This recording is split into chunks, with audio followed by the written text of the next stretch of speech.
Hi guys, and check this stunner out we have today. This is the Vario Pilot's Watch, the 1918. Now, if you haven't heard of Vario, that's because it's a small micro brand based out in Singapore.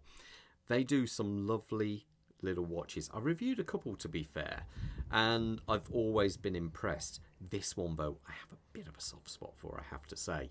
Now, it's available in a few different colours and also different strap options. Now, I've had it sent with some of these straps, so you got an idea. Obviously, this black model here, I think suits this down to the ground, but you can also get this other one here.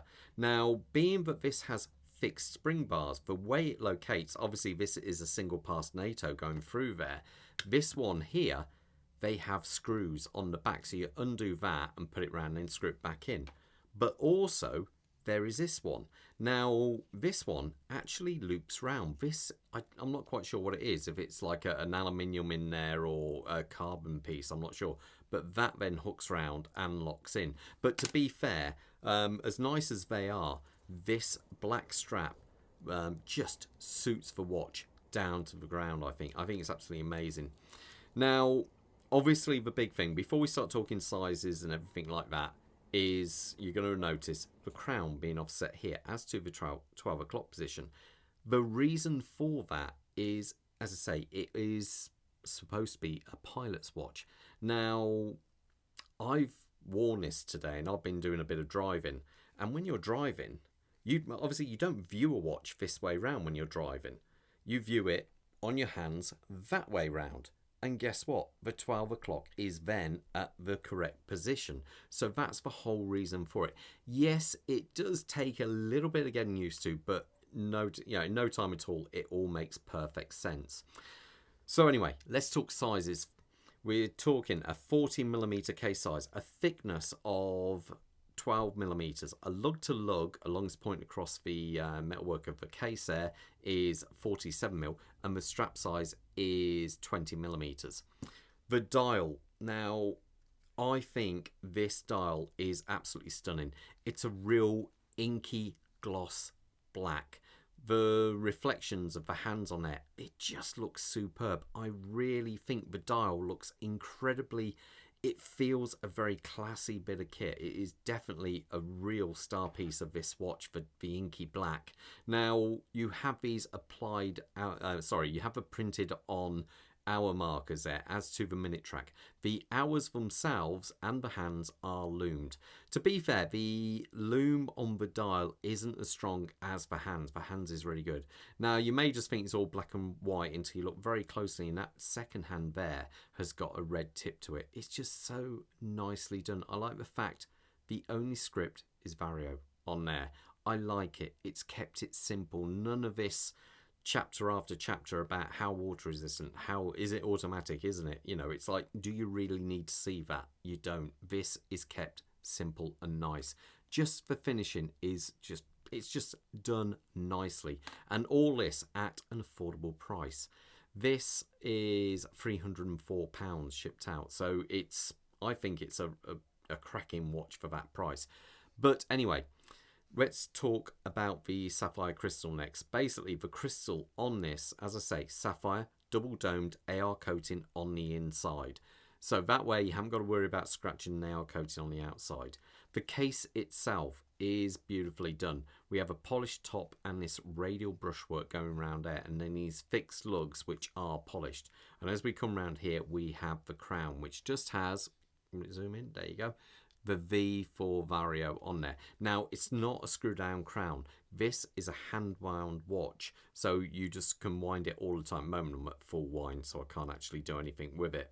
But yeah, it still has water resistance of it. It's got a 50 meters, which is okay, to be fair. After all, it is supposed to be a pilot's watch, and it's on a leather strap, so it's not the kind of thing you want to get wet anyway. Now, to show you the back, I've got to take this off because it's got quite a nice looking back to it. Now, there you go. That's the back of this watch. The movement there is the Miyota 8N33, and it's a handwell movement, as you can see. The reason I say as you can see, there's no rotor at all. So that's why you know it's not going to be an automatic watch. It is just a very nice skeletonized movement. It's quite a nice bit of kit, really. I put this on the time grapher, and I think it was doing -1 second in the position I had it, which is pretty impressive, to be fair. It's a 17 joule movement. There's 40 hours of power reserve. The only negative I would say is it's not a hacking movement. What I mean by that, if I pull the crown out, the second hand carries on ticking. Now, some people might complain of that and say, well, that's no good. We should have hacking movements, which, yeah, to be fair, it's fair enough. My Panerai isn't a hacking movement. This movement I have over here isn't a hacking movement. One of my friends just brought himself a very nice Vacheron Constantin, and that's not even got a hacking movement. So it's not the be all and end all. Yeah, it would be nice to have, but I'm not going to complain about it with this. But overall, I think this is just a cracking looking watch. Let me put it back on here so I can show you it on the wrist.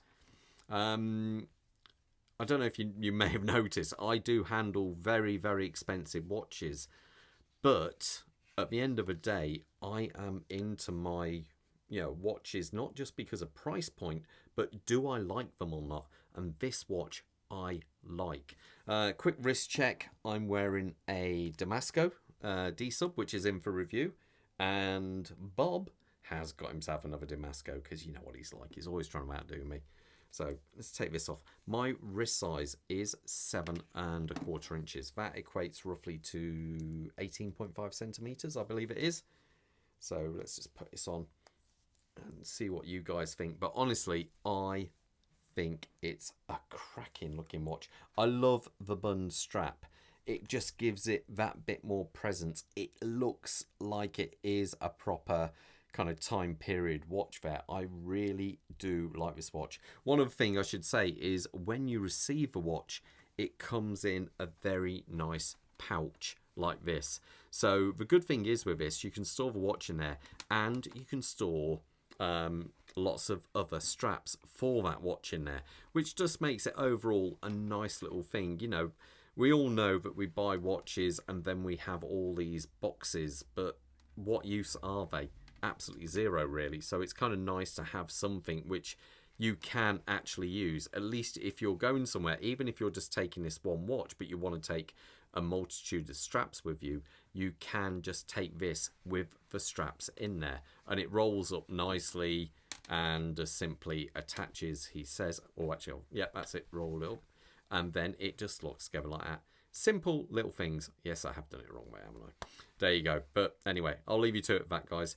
All the best, and most importantly, stay safe out there. Take care. Bye.